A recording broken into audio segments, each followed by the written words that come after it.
Welcome back. Ijazul हक साहब, आपने अपनी पार्टी की और अपनी एक वोट 26वीं आईनी तरमीम के हक़ में इस्तेमाल की, if I am not wrong, और क्या यही आप चाहते थे जो आज आप देख रहे हैं कि जुडिशल कमीशन के ज़रिए सुप्रीम कोर्ट, हाई कोर्ट को मुकम्मल तौर पे हुकूमत ने काबू में कर लिया है? क्या अदलिया आज़ाद है? अदलिया बिल्कुल आज़ाद है। अदलिया से आज़ाद तो कोई है नहीं। अदलिया तो जो चाहती है, जिसका मुंह काला करना चाहती है काला कर देती है, जिसका सफ़ेद करना चाहती है सफ़ेद कर देती है। अभी की जो अदलिया है, जो आईनी बेंच बन गए, बात मैं अभी की अदलिया की बात कर रहा हूँ, इस अदलिया की बात कर रहा हूँ कि जहाँ पे जो दिल में आता है, चाहे वो सच हो वो झूठ हो, वो इस तरह कह देते हैं कि इसको लोग सच समझना शुरू कर लें। तो फिर आपने 26वीं आईनी तरमीम को वोट क्यों दिया अगर ऐसी अदलिया बननी थी? उसके बाद वो मैंने कहा कि ये उस वजह से नहीं है। ये अदलिया अपने आप को सबसे ऊंचा समझती है, बालातर समझती है, और वो समझते हैं कि सब जो हैं ये हकीर हैं, ये हमारी राय है, हम जो चाहेंगे स्याह को सफ़ेद करें, सफ़ेद को स्याह करें। मैं जो एग्जांपल दे रहा हूँ, आपने एग्जांपल मेरा सुना नहीं। जो मैं कहना चाह रहा हूँ कि एक सेमिनार हो रहा है, टॉपिक कुछ और है, और उसमें आप चले जाते हैं एक हाथी का जिक्र करने कि वो हाथी जो अगवा करवाया गया श्रीलंका से आज से 50 साल पहले, और उसको अपने घर में ला के रखा गया, उसका जिक्र किया गया। एक सुप्रीम कोर्ट के जज ने उसका जिक्र किया, और वो बिल्कुल झूठ पे मबनी यानी कि गुफ्तगू थी कि हाथी ज़रूर आया पाकिस्तान में, लेकिन as a gift to the president of Pakistan, like Pakistan gives gifts to visiting dignitaries. यहाँ पे घोड़े दिए जाते हैं, साहिवाल की गाय दी जाती है। इजाज़ुल हक साहब, मेरा मतलब पूछने का ये था कि जो आज की 26वीं आईनी तरमीम के बाद अभी मैं उस पर भी आता हूँ। जी सर। 26वीं आईनी तरमीम का जो मुसवदा था, जिस पे हमें एतराज़ था, वो तो मुसवदा सामने आया ही नहीं। मुसवदा तो PTI का और मौलाना फजल रहमान का सामने आया। उनसे पूछें आप। तो आपने किस मुसवदे को वोट दिया? आपने किसको वोट दिया? फिर मैंने उस मुसवदे को वोट दिया जो आखिरी मुसवदा था, जो मौलाना फजल रहमान साहब ने और PTI ने मिलकर तैयार किया था। अच्छा, तो ये वही मुसवदा है आप ये कह रहे हैं जो अब आइन का हिस्सा बन गया? 100% जो बिल्कुल आइन का हिस्सा बन गया, उनसे पूछ लें। लेकिन PTI ने तो वोट नहीं दिया। PTI ने तो मुखालफत की है 26वीं आईनी तरमीम की।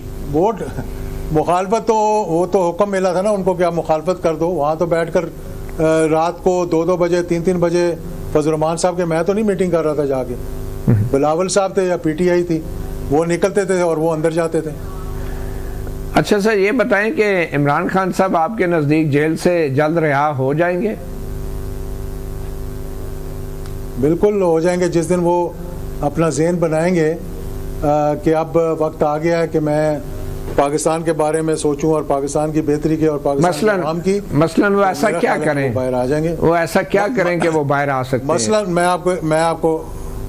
मैं आपको एग्जांपल दे देता हूं। मसलन ये कि 1999 में चले जाते हैं, जब एक कू हुआ था और एक फौजी डिक्टेटर आए, आपके मुताबिक जैसे आप कहते हैं जनरल मुशर्रफ साहब आए, तो नवाज शरीफ साहब इससे ज़्यादा मुश्किल में थे उस वक्त, क्योंकि उनकी एक डायरेक्ट कन्फ्रंटेशन आर्मी चीफ के साथ हो गई थी, और उनको फिर अटक जेल में और वहाँ से हथकड़ियाँ लगा के लांडी ले जाया जाता केस के लिए, फिर सेसना में बैठा के वापस लाया जाता। इसका जिक्र उन्होंने ख़ुद भी किया 1-2 प्रोग्राम में।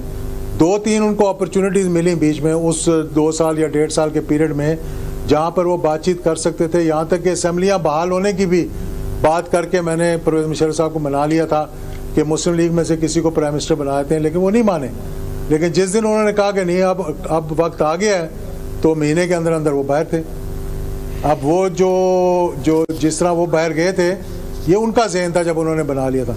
इसी तरह इमरान खान को भी माजी में इस पिछले साल से ऊपर अब वो अंदर हो गए हैं।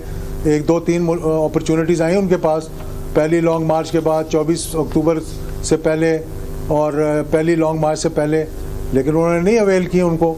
वो नहीं चाहते, वो चाहते थे कि नहीं मैं नहीं मानता। लेकिन जब वो सोचेंगे कि हाँ अब वक्त आ गया है कि बातचीत करें, तो मेरे ख्याल में ये मसला भी रिजॉल्व हो सकता है। तो आप ये कह रहे हैं कि इस्टेब्लिशमेंट के कदमों में गिर के ही जमहूरियत बहाल हो सकती है? ये किसने कहा? आप यही कह रहे हैं वो जब चाहेंगे। मैंने तो नहीं कहा ये। नहीं, जब इमरान खान चाहेंगे तो आप ये कह रहे हैं ना कि पहले भी नवाज शरीफ ने लड़ाई की नहीं और फिर समझौता कर लिया, तो अब इमरान खान भी समझौता कर लें।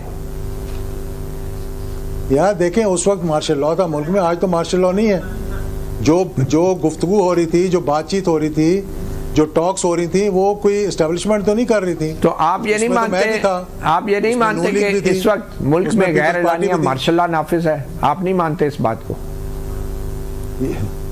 आप इस तरह तो जो आप कहना चाहें आप कह सकते हैं, क्योंकि ये एलानिया आप इसको मार्शल लॉ कहना चाहते हैं। इमरान खान की तरफ से बार बार ये कहा जा रहा है, क्या ये एक हाइब्रिड निजाम नहीं है आपके ख्याल में?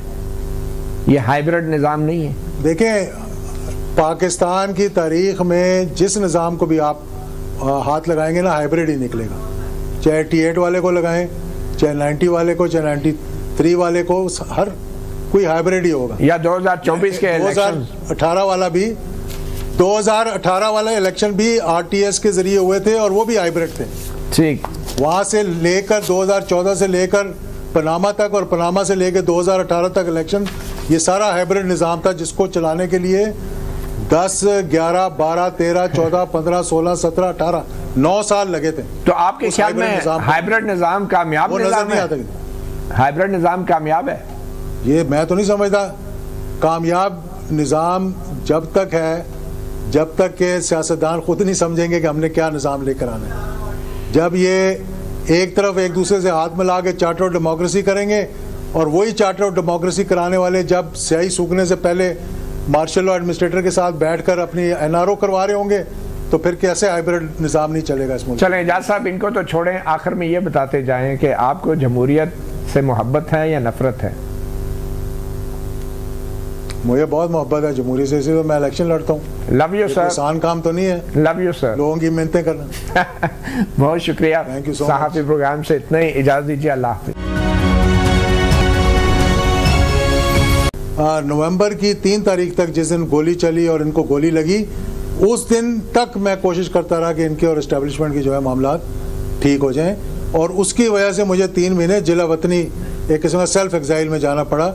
9 मई के बाद मैं 14 मई को यहाँ से निकला हूँ और फिर मैं अगस्त में वापस आने दिया गया। मेरा पासपोर्ट किसने आपको मजबूर किया? पे था, ब्लैक क्या कोई धमकी दी गई? आपकी जान को खतरा था? क्या हुआ? क्यों मुल्क छोड़ के गए आप?